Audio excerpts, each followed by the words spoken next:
Assalamualaikum warahmatullahi wabarakatuh. Nama saya Hismah Kuara. Saya akan menjelaskan materi dari filsafat hukum.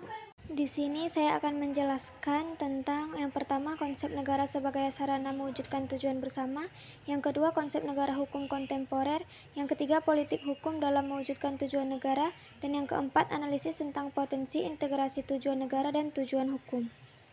Negara adalah entitas politik yang memiliki pesan sebagai sarana untuk mewujudkan tujuan bersama masyarakat.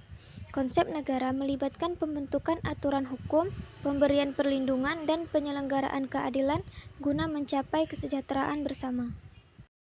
Tujuan utama negara mencakup perlindungan hak asasi, pemberdayaan ekonomi, pemeliharaan ketertiban, dan pembangunan sosial.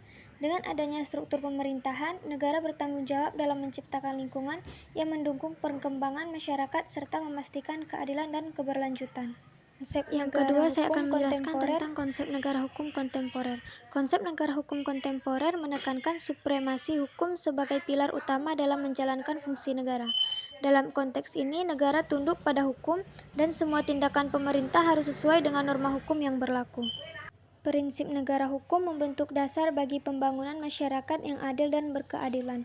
Negara hukum kontemporer juga mencerminkan penerapan prinsip keadilan, transparansi, dan akuntabilitas dalam sistem hukum.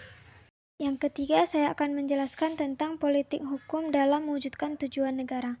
Politik hukum memainkan peran sentral dalam mewujudkan tujuan negara, karena ini mengarahkan pembentukan, implementasi, dan penegakan hukum.